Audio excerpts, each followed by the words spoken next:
Hello students, how are you. बच्चों, हमारी 10th class की इकोनॉमिक्स चल रही है। इसके अंदर हम 4 चैप्टर डिस्कस कर चुके हैं। आज हम इकोनॉमिक्स का लास्ट और 5th चैप्टर डिस्कस करने जा रहे हैं। तो बेटा, आज का हमारा 5th चैप्टर है कंज्यूमर राइट्स। बच्चों, वीडियो स्टार्ट करने से पहले अगर आपको मेरी वीडियोज़ अच्छी लगती हैं तो आप इन्हें प्लीज़ लाइक कीजिए, शेयर कीजिए और मेरे चैनल को सब्सक्राइब कीजिए। Okay, now let's start. Today we will start our new chapter consumer rights. तो बच्चों, आज हम हमारा जो 5th चैप्टर है इकोनॉमिक्स का कंज्यूमर राइट्स, आज हम उसके बारे में डिस्कस करने जा रहे हैं। तो देखिए बेटा, इसके अंदर क्या बताया गया है। सबसे पहले तो बेटा, ये चैप्टर बहुत ही ईजी चैप्टर है और जितना ईजी है उतना ही ज़्यादा इम्पोर्टेंट भी है। इसके अंदर हमारे बहुत सारी जो ऐसे डाउट्स हैं वो क्लियर होने वाले हैं। जैसे बेटा, हमें फंडामेंटल राइट्स मिले हुए हैं, जैसे हमारे हर सिटीजन के फंडामेंटल राइट्स हैं जो हमें कॉन्स्टिट्यूशन की साइड से मिले हैं। ऐसे ही हमारे कंज्यूमर राइट्स होते हैं। तो ये भी हमारे लिए, जैसे फंडामेंटल राइट्स हमारे लिए बहुत इंपॉर्टेंट है, यह भी कंज्यूमर राइट्स भी हमारे लिए बहुत इंपॉर्टेंट होते हैं। तो आज हम इसके अंदर डिस्कस करने जा रहे हैं कि कंज्यूमर राइट्स होते क्या हैं, ये हमारे लिए क्यों इम्पोर्टेंट होती हैं, हमें इन्हें कैसे यूज़ करना चाहिए, कैसे हमारे लिए यूज़फुल होते हैं। तो देखिए बच्चों, इसके अंदर ये क्या दिखाया गया है कि इसमें देखिए क्या बताया गया है कि जैसे ये इसके अंदर है collage you see below contain some new clips of consumer disputes. जैसे देखो बेटा, इसके अंदर ना कुछ ही कोलाजेस दिखाए गए हैं। कोलाज होता है जब बहुत सारी कटिंग्स को एक साथ इकट्ठा करके दिखाया जाता है। तो इसके अंदर देखिए क्या बताया गया कि कुछ कंज्यूमर्स हैं, उनके जो राइट्स हैं उनको उनको मतलब उनके कंज्यूमर्स को लेकर क्या है, कुछ डिस्प्यूट्स हुआ था। कुछ मतलब उनके साथ कुछ ऐसी इसमें क्लिपिंग्स कलेक्ट करके दिखाई गई हैं कि इसके अंदर कुछ जो कंज्यूमर्स थे उनके साथ जो कस्टमर्स होते हैं उनको लेकर और एक शॉपकीपर को लेकर कुछ डिस्प्यूट्स हुआ था। तो उस डिस्प्यूट्स को लेकर इसके अंदर बताया गया है। जैसे their verdicts came about because some people persisted and struggle to get injustice in what ways were they denied justice. मतलब कुछ पर्सन्स ऐसे हैं क्या है जिन्हें मतलब अपने अधिकार के लिए लड़ाई कर रहे हैं, बट उन्हें क्या अब तक भी उन्हें जस्टिस यानी कि उन्हें न्याय नहीं मिल पाया है। लेकिन इससे भी ज़्यादा इम्पोर्टेंट क्या होता है, what are the ways in which they can exercise their rights as consumer to get a fair deal from the sellers when they felt they had been denied a just treatment. मतलब इसमें क्या बताया गया है, इससे भी ज़्यादा important thing क्या होती है कि ऐसे कौन से तरीके हैं जिसके द्वारा हम अपने राइट्स को सेव कर सकते हैं, हम अपने राइट्स को बचा सकते हैं। जितने भी शॉपकीपर्स होते हैं वो हमारे साथ अगर कुछ हमारे अधिकारों का हनन कर रहे हैं, हमारे राइट्स को डिस्ट्रॉय कर रहे हैं, तो उसके लिए हमें किसकी हेल्प लेनी चाहिए, ये सारी चीज़ें हम इसमें पढ़ने वाले हैं। तो देखिए, जो कंज्यूमर्स होते हैं वो मार्केट प्लेस के बारे में बताया गया कि जो मार्केट प्लेस है वहाँ पर जो कंज्यूमर्स हैं उनका क्या राइट है। तो मार्केट के अंदर बेटा देखिए, प्रोड्यूसर्स भी होते हैं और कंज्यूमर्स भी होते हैं, मतलब चीज़ों को तैयार करने वाले भी, चीज़ों को गेन करने वाले, ख़रीदने वाले भी। जैसे प्रोड्यूसर्स होते हैं गुड्स और सर्विसेज को अदर सेक्टर्स के अंदर क्या है वो उससे, जैसे such as agriculture, industry, services. Consumers participate in market. जो कंज्यूमर्स होते हैं वो मार्केट में उनके कार्यों के अंदर पार्टिसिपेट करते हैं। जब हम किसी चीज़ को परचेज करते हैं, ख़रीदते हैं, तो उसके लिए भी क्या है, सर्विस की नीड होती है, ज़रूरत पड़ती है। एंड फाइनल जो गुड्स हैं, पीपल एज कंज्यूमर यूजेज। जो पीपल है वो क्या है, जितनी भी फाइनल गुड्स हैं उसे हम क्या हैं, जो कंज्यूमर्स होते हैं वो उसे यूज़ करते हैं, वो उसको ख़रीद कर उसे अपनी डेली नीड्स को कंप्लीट करते हैं। अब इस चैप्टर के अंदर देखिए हम क्या पढ़ने वाले हैं, need for rules and regulations और स्टेप्स वुड प्रमोट डेवलपमेंट। की ज़्यादा से ज़्यादा डेवलपमेंट करने के लिए हमें किन स्टेप्स को, किन रेगुलेशंस को, किन रूल्स को फॉलो करना है। These could be for protection of workers. अब जो अनऑर्गेनाइज सेक्टर्स हैं उसके अंदर जितने भी वर्कर्स लगे हुए हैं ये उनके प्रोटेक्शन के लिए हैं। To protect people from high interest rates charge by money lenders. और उन पर्सनस के लिए हैं जिनके ऊपर मनी लेंडर्स की तरफ से बहुत हाई इंटरेस्ट रेट लगाया जाता है। और उसी प्रकार से रूल्स, जो रेगुलेशंस हैं वो हमारे एनवायरनमेंट को प्रोटेक्ट करने के लिए भी हमारे लिए बहुत ज़्यादा इम्पोर्टेंट होते हैं। एग्जाम्पल के लिए, जो for example money lenders in the informal sector that you have read about in chapter 3 adopt various tricks to bind the borrowers। जो उधार लेने वाले होते हैं वो क्या है, मतलब अलग अलग तरीके अपनाते हैं। मनी लेंडर्स जो होते हैं उन्हें बोरोवर्स जो होते हैं उनको उलझाने के अंदर। They could make producer sell the produce to them at a low rate in return for a timely loan. उसके वो क्या है, मतलब जो भी प्रोड्यूसर्स होते हैं वो अपने प्रोडक्शन को सेल करते हैं लो रेट में, और उसको उससे रिलेटेड क्या है, वो टाइमली लोन को भी रिटर्न करना होता है। And they could force a small farmer like स्वप्न, जैसे हमने बच्चों लास्ट चैप्टर में स्वप्ना के बारे में पढ़ा था कि जो एक छोटा फार्मर होता है उसको फोर्स किया जाता है कि आपको लोन को पे बैक करना है।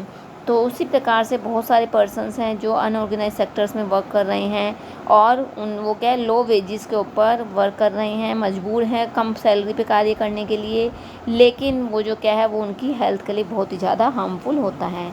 अपने जिस प्रकार के एक्सप्लॉयटेशन को से सेव करने के लिए अपने आप को, हमारे लिए गवर्नमेंट की साइड से क्या कुछ रूल्स और रेगुलेशंस बनाए गए हैं।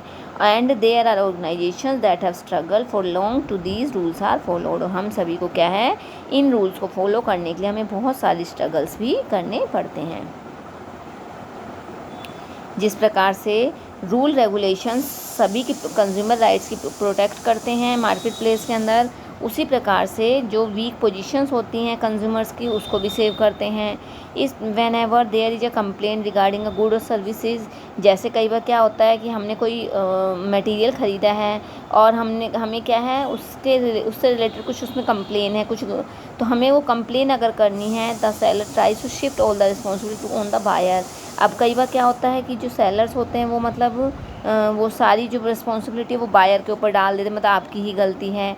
And their position usually if you didn't like what you bought please go elsewhere as if the seller has no responsibility. अगर सेलर की कोई रिस्पॉन्सिबिलिटी नहीं है, the consumer movement as we shall discuss later is an effort to change this situation. और इस प्रकार से situation को चेंज करने की कोशिश करते हैं। तो मतलब इस बहुत सारे अलग अलग तरीके से एक्सप्लॉयटेशन होता है मार्केट प्लेस के अंदर, जैसे sometimes traders indulge in unfair trade practices such as when shopkeepers weigh less. कई बार क्या होता है बच्चों कि जो शॉपकीपर्स होते हैं वो क्या है, जब हम कोई भी चीज़ का वेट करवाते हैं तो वेट के अंदर तोल के अंदर वो चीज़ हमारी हमें कम दे देते हैं, और बाद में हमें उसके बारे में पता चलता है जब हम उस चीज़ को सोल्ड कर लेते हैं, ख़रीद लेते हैं। तो markets don't work in a fair manner, मतलब मार्केट के अंदर ज़रूर नहीं है सारा काम बिल्कुल सही हो। When producers are few and powerful whereas consumers purchase in small amounts and they are scattered. तो ये जो छोटे ग्राहक होते हैं, कंज्यूमर्स होते हैं, उनके साथ इस प्रकार के कार्य किए जाते हैं, इस प्रकार की मिसहैपनिंग होती रहती हैं। These companies with huge wealth, power and reach can manipulate the market in various ways. At times false information is passed on through the media. कई बार क्या होता है मीडिया के थ्रू गलत इन्फॉर्मेशन हमारे पास आती है, and other sources to attract consumers. और बहुत सारी चीज़ें होती हैं जिसके द्वारा जो कंज्यूमर्स होते हैं वो अट्रैक्ट होते हैं। एग्जाम्पल के लिए a company for years sold powder milk for babies all over. एक एग्जाम्पल दिया गया है, जैसे एक कंपनी है वो छोटे बच्चों के लिए मिल्क पाउडर सेल कर रही है the world as a most scientific product claiming this to be better than mother's milk. वो क्या कह रहे हैं कि ये जो मिल्क है वो मदर के मिल्क से ज़्यादा बेटर है। तो ये ऐसा तो पॉसिबल है ही नहीं, माँ मदर के मिल्क से बेटर कुछ भी हो ही नहीं सकता है। It took years of struggle before the company was forced to accept that it had been making false claims. इसी प्रकार से a long battle had to be fought with court cases to make cigarettes manufacturing companies accept their product could cause cancer. मतलब इसी प्रकार से जो cigarette manufacturing companies हैं वो एक्सेप्ट करती हैं कि इस प्रकार के चीज़ों से क्या है, कैंसर हो सकता है। Hence there is a need for rules and regulations to ensure protection for consumer। तो इसलिए इनके लिए यहाँ पर भी क्या है, कंज्यूमर के प्रोटेक्शन के लिए रूल्स रेगुलेशन की बहुत अधिक नीड होती है, ज़रूरत होती है।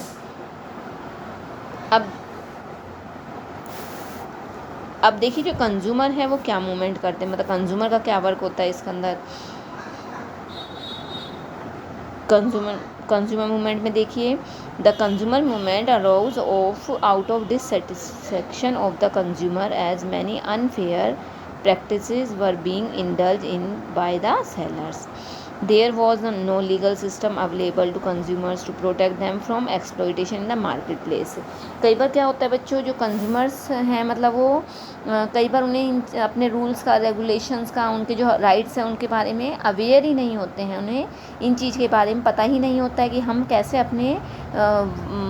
हम अपने जो भी हमारे राइट्स हैं हम उसको कैसे प्रोटेक्ट कर सकते हैं, मार्केट प्लेस के अंदर जो हमारे साथ एक्सप्लॉयटेशन और हम उससे कैसे बच सकते हैं। For a long time, when a consumer was not happy with a particular brand, product or shop, he or she generally avoided buying that brand product।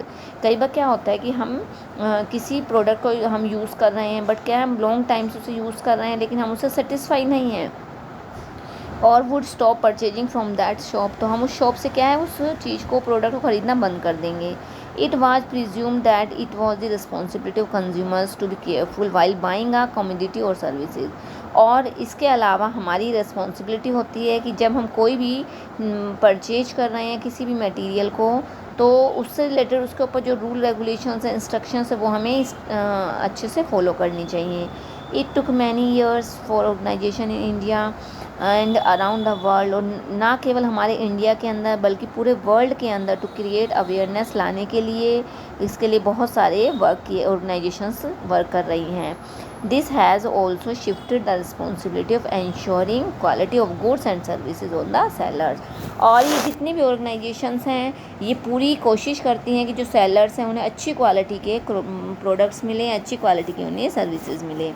अब भारत के अंदर देखिए, consumer movement as a social force originated with the necessity of protection and promoting the interest of consumer against unethical and unfair trade practices। अब हमारे India के अंदर भी क्या है बच्चों, बहुत सारे ऑर्गेनाइजेशंस हैं जो इससे रिलेटेड वर्क कर रहे हैं, और हमें अपने इन ऑर्गेनाइजेशंस की हेल्प लेकर, अगर हमारे साथ कोई एक्सप्लॉयटेशन होता है तो हमें उसकी हेल्प लेनी चाहिए। एग्जाम्पल के लिए Rampat food shortage, hoarding, black marketing, adulteration of food and edible oil gave birth to the consumer movement in an organized form in 1960। जैसे रामपंत फूड शॉर्टेज 1960 के अंदर क्या हुआ था, एक बार फूड की बहुत ज़्यादा शॉर्टेज आ गई थी, तो सारी चीज़ें क्या हैं ब्लैक के अंदर सेल होने लग गई थी। अब हर चीज़ के जो रेट थे वो बहुत ज़्यादा हाई हो गए थे। टिल 1970s के अंदर consumer organisations were largely engaged in writing articles and holding exhibitions. 1970 के अंदर जो और कंज्यूमर ऑर्गेनाइजेशंस थी उन्होंने क्या है इसके लिए बहुत सारे आर्टिकल्स लिखे, एग्जीबिशंस लगाई।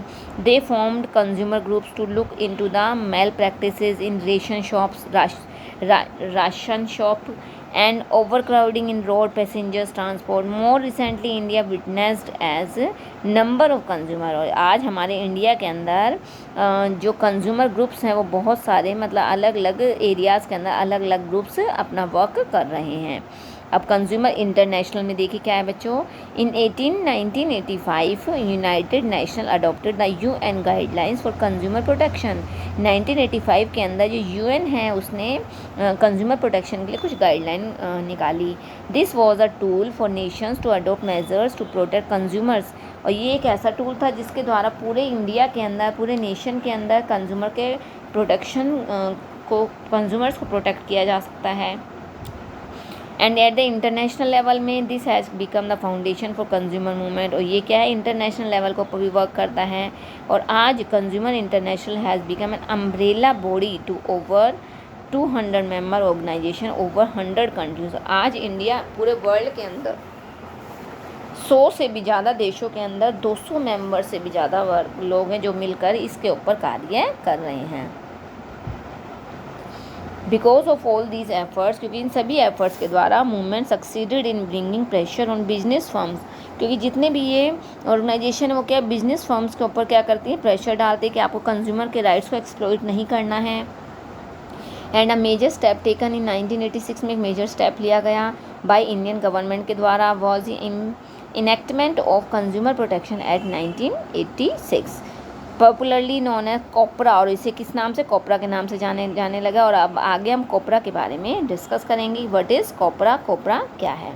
तो बच्चों ये इसके अंदर छोटे छोटे छोटे छोटे टॉपिक्स के द्वारा, छोटे छोटे पैराग्राफ के द्वारा मेन यही चीज़ बताने की कोशिश की गई है कि जितने भी कंज्यूमर्स हैं, यानी कि हम जो कस्टमर्स हैं, हमारे भी कुछ राइट हैं और हमें अवेयर होकर अपने चीज़ों को, अपने जो भी हम चीज़ परचेज करते हैं, हमें अवेयर होकर परचेज करनी है, हमें उसकी एक्सपायरी डेट देखनी है और हमें इन सब चीज़ों में अवेयर रहकर, अगर वेट के अंदर कुछ प्रॉब्लम आ रही है तो हमें क्या है, जब कोई चीज़ हम वेट करवा कर ले रहे हैं तो हमें सब कुछ अवेयर रहकर हमें लेना है, ताकि जो शॉपकीपर्स हैं, बिजनेसमैन हैं, वो हमारे साथ किसी भी प्रकार की कोई भी प्रॉब्लम क्रिएट न कर सकें। तो बच्चों, ये इसका फर्स्ट पार्ट हम डिस्कस कर चुके हैं आज। अब जो हमारा इसका रिमेनिंग पार्ट है वो हम नेक्स्ट वीडियो में डिस्कस करते हैं। ओके, थैंक यू बेटा, bye bye, have a nice